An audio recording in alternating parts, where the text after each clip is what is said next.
Hello, one and all. It's Two Sheds Gabby, and I am back today. Today, I'm going to be going through this box of nickels. Some people might ask, where can you find old nickels? Well, I'm hoping we can show today that we can find them in this bank box of nickels that I bought here. In fact, there's one right here on the end that looks like it's pretty old. It looks like an old nickel, but we don't know for sure till we open it up. Let's get into these and see if we can find some old nickels, and then we'll know that's a good place to start is at your local bank. Now, I just opened this roll up and laid this down. I haven't looked at it yet.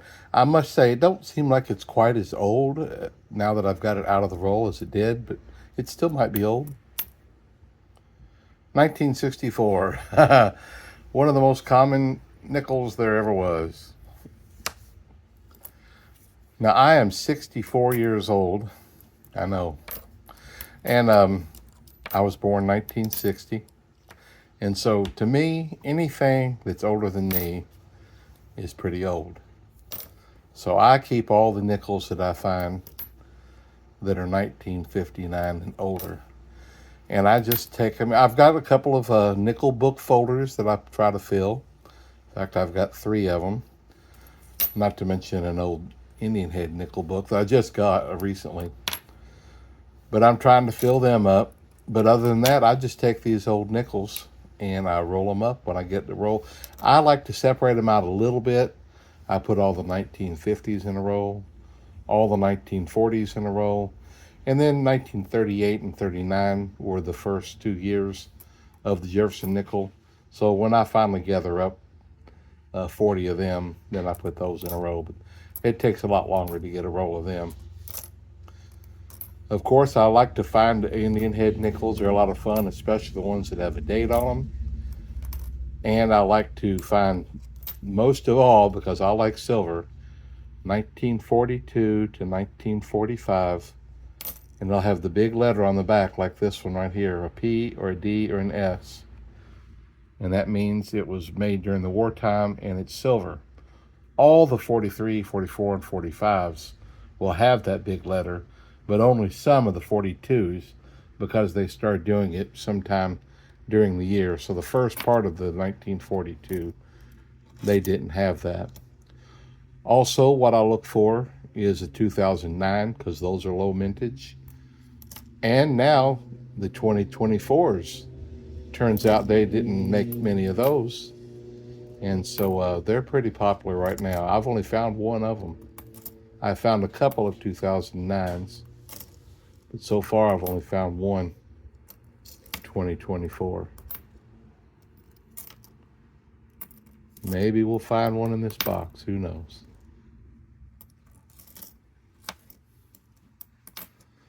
Well, we ain't seen nothing old yet in this first row,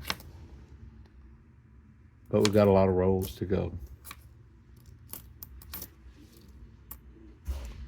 There's another 64. I can remember 10 years ago, I would get sometimes 5 to 10 1964s per row. There were so many of them. But if you're looking for varieties, there's a good place to start. They made so many 1964s and they had lots of errors and little changes and things to look for, but they take a lot more time to look for. Okay, now I'm in the second row and I found a pretty old one here in 1941. Pretty good shape one. And there's no mint mark on the back there next to the Monticello building. And so that one was made in Philadelphia. We got our first one. And on my little mat here, I'll put them right up here as I find like the 50s, 40s, 30s, you know, silver or buffalo or, you know, maybe one from Canada. I put them up there in my little mat.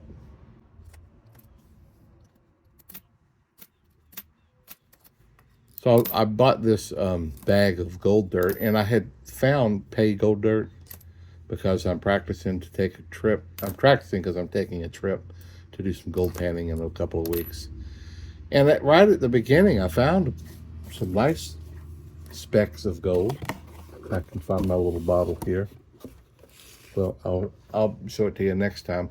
But I just panned out 4 pans full and didn't get a single speck. I'm kind of discouraged. I don't know if I'm losing it or if that bag that I bought just don't have as much in it as I thought maybe it would. A little frustrated.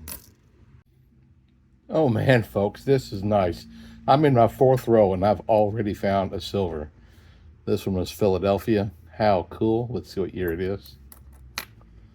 1945. Man, I love finding the silver. What got me back into the whole coin thing some 10 years ago or so was silver. I really like finding it. I like storing it and stacking it, but I don't like paying premiums for it. So I have been going to the banks and different places looking for silver for all these years, and I've got quite a bit stacked, and I either got it free, like out of coin machines, or I've just paid, like this one, I paid face value for it. This box was $100, so this silver nickel cost me a nickel. Pretty amazing. 35% silver. Right now, this nickel, the silver value is worth just under $2. But I sure do enjoy stacking my silver coins. Man, that's really neat. I bought 2 boxes of $half today and searched them and didn't find a single thing. Nothing that I was looking for. No proofs, not even an LIFC. There was a whole lot of the new 2022s and 2023s, almost half. And so that was part of the problem. There's just too many of those new things in there with it. Oh, I found the little vial of gold here. So that's what I have found so far. There's got to be more than that. I'll show it. I'll show you a picture here. I've got it all in this bucket that I'm going through, and I'm going to save it up and put it into a container, and then at some date in the future I'll go through it all again, because I'm sure, me being a novice, I've lost some, and I want to take every opportunity to get all that they sent me. So one of these days, maybe this winter, I don't know, I'll go through it more slowly and meticulously and see if I can find a little more. Now, back to the nickels. Boy, I'd sure love to find another one of those in this box. It's really, oh, there's a 1952 right there. This one is a S, San Francisco. I don't find nearly as many S's. I'm in the Kentucky area, that might be why, but I love finding the S coins. 1952 S. Nice. Well, there's a couple of good ones in that row. This is the bucket that I use, but also a little flake gold like I'm finding. If the water's kind of hard and has a hard surface, then it could actually get trapped up on top and get washed away. So if you put a drop or two of just dish soap in there, it'll help keep that from happening. I am now in the 6th row, and here is a 1946 nickel. No mint mark, it's Philadelphia. There's a few now from the 40s, cool. I have over here the key dates to look for and semi-key dates that are, lower mintage type stuff, and the war times, and some, maybe if you do look for some of the errors, a few to look for, and then even some of the stuff in the buffaloes. Just kind of help your search a little bit. I do find a buffalo every now and then, and it's fun to find them when you do.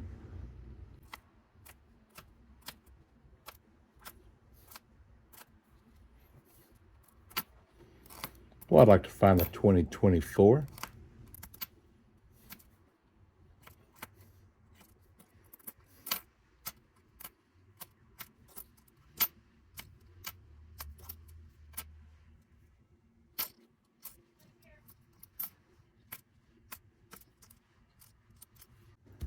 I feel like maybe I've gotten this guy once before.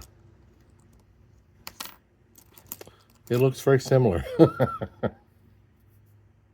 Yeah, that looks a lot similar. I broke away for a little while. My wife made some dinner. Here's what we ate. In about a half an hour, I'm going to break away again and go build a fire out in the backyard. I am now in the ninth row, and I just came across this 1951, I believe. Yep, let's see. That's an S. That's cool. Yes, sir, that's an S. Look at there. Semi-key date, 1951S. I just found the semi-key date. That's pretty neat. Pretty nifty there.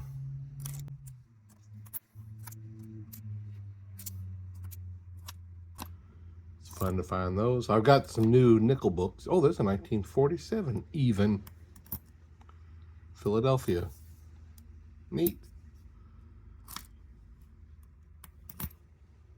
I've got 3 nickel books I'm trying to fill.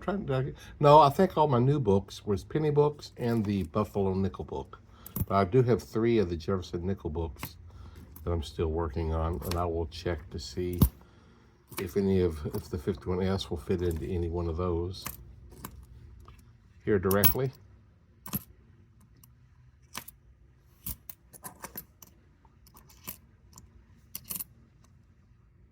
'64. Well, it's a little bit dirty, but I just found a Canadian. What year is that? 1980, 1985. It's kind of rough.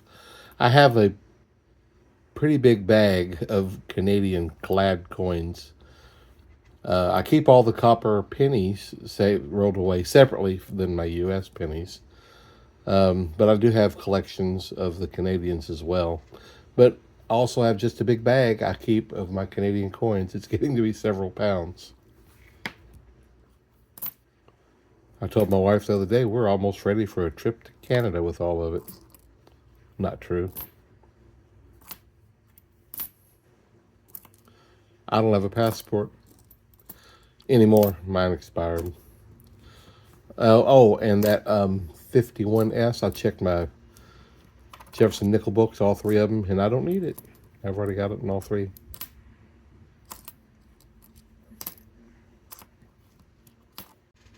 I'm now in the 14th row, and here is a 1947. I like the old Jefferson nickel, these older ones. I like these a lot better than the newer ones personally. This one's Philadelphia. Here's a few of the coins I have found fairly recently. 1926 Buffalo. There's my 2009. And there's my 2024. I'd love to find a couple more of those. And even the 2009. Well, we've come in from the fire, and now this is all the way up to the 22nd row. And I found another Canadian. This one's in 1987.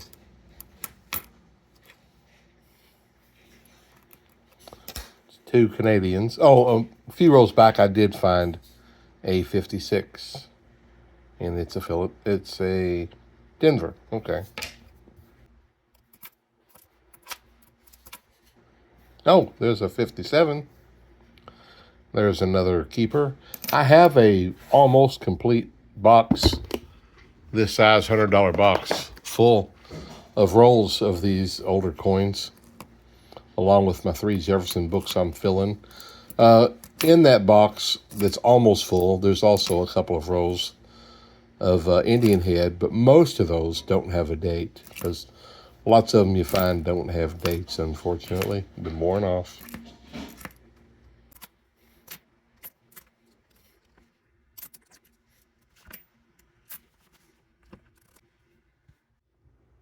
Now I'm in the 23rd row, and here is a 1946.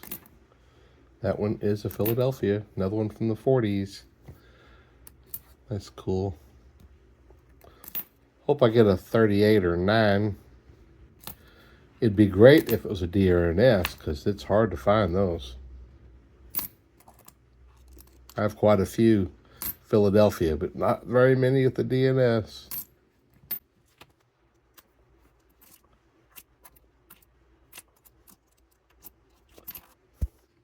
I am in the last row in the first half of the box, row 25, and I come to a 1955. That is a D. Now I want to show you something on my mat. I should have clarified it. Semi-key dates, 1955, and there's nothing next to it. I should have put a P. That's because this is the Philadelphia. That is the one that is the key date, is because it is low mintage. There's less than 8 million of these made, which is really low in the coin world, and they're not real easy to find. But there is still something with the D you want to look for. It might take a few seconds. The 1955 D over S. And this one isn't the best specimen. It is a D, but you have to really look. You almost need a microscope or a good magnifier, and this one being not in the best of shape. If you look really closely at the D, you can see parts of the another letter behind it sticking out, and I don't think this one is.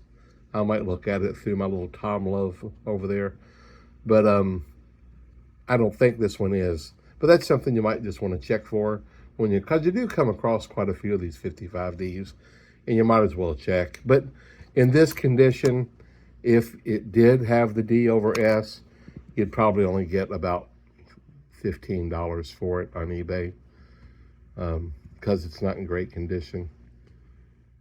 But anyway, it's still another old one for my hoard.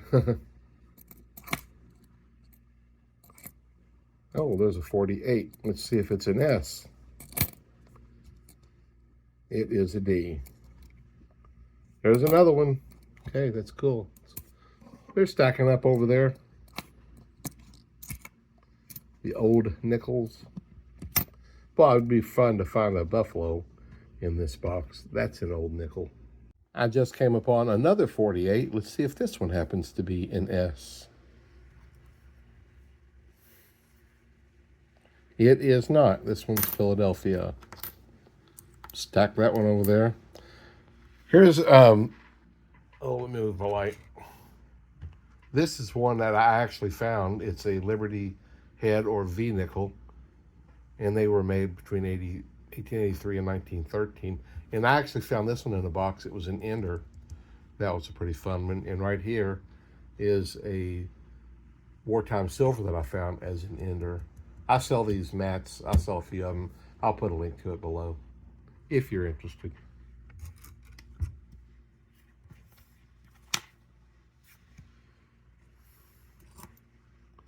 Have not found a lot of the Liberty Head nickels, but I have found several, I guess you'd say, over the years.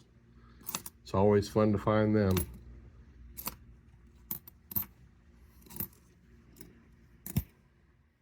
I found quite a few buffalo nickels, but I will say that most of them, the date's worn off. But here recently, the last few months, I have found like 3 dated buffalo nickels. One of them I just showed you a minute ago. I'm in the 9th roll in the second half, and here is a 1940. We're getting close to those 30s. Oh, is that an S? Oh, that's cool. 1940 San Francisco. Nice.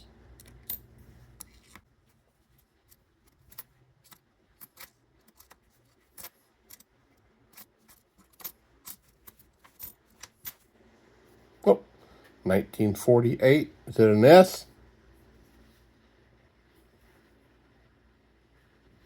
Can't tell. What is that? It's dirty right there. I think it's just a Philadelphia. I don't think there's a mint mark there at all.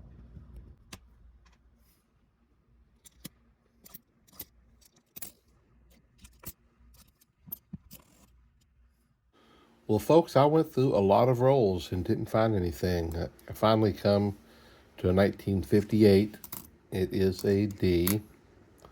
And there's only 5 rolls left in the box. So there's a bunch of rolls without any old ones there. I hope we find 1 or 2 more. Well, in those last 5 rolls, I found a 52 and a 57, and that was all I found in there. So, what do you think, folks? There's some 50s, there's some 40s. There's the 55. I'm going to check the D a little closer. Here's my silver. This is the reason that we wake up in the morning. I'm kidding. It's fun finding these. I was hoping I might find another one, but I didn't. But I got one silver out of it. I'll add that to my annual goal for silver coins for 2024 was 100, and last week I beat it. I think I'm at 103. This puts me at like 104. So I'll keep adding to it. I love it. A couple of Canadians, and what was that one?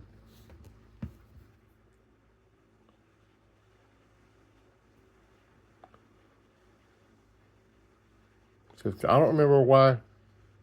Oh, that was the S. I stuck that aside because it was an S. I need to check it and see if I need that in my book. So what do you think? This is the box I got at the bank this time. Got some old stuff, but nothing, except for the silver, nothing super crazy. What do you think? Was it worth it? You have to decide that for yourself. Doesn't mean every box is like this. Like I said, sometimes I've gotten a couple, 2 or 3 buffalo nickels in a box before. But this is a way to get old nickels and to not have to go out and buy them if you want to start a nickel collection. And also remember that all these nickels, if you want to hoard nickels, nickel is high, and they're also made with part copper, part nickel. And right now, each nickel is worth a little bit over a nickel each in the metal value. I don't find that high enough to hoard a bunch of them. I just like to keep the old ones. I've got a box like this, just full, and then I'll start on another one. And that's kind of my hoarding / collecting of the nickels. Well, that's it. I hope you enjoyed it, and hope that you think you might want to try this hobby. If you're one of the people that's been watching my videos, thanks for watching, guys. I appreciate it. Let me know what you think. And I got a couple of penny boxes to go through in the next few days, and we'll get on those. See you later.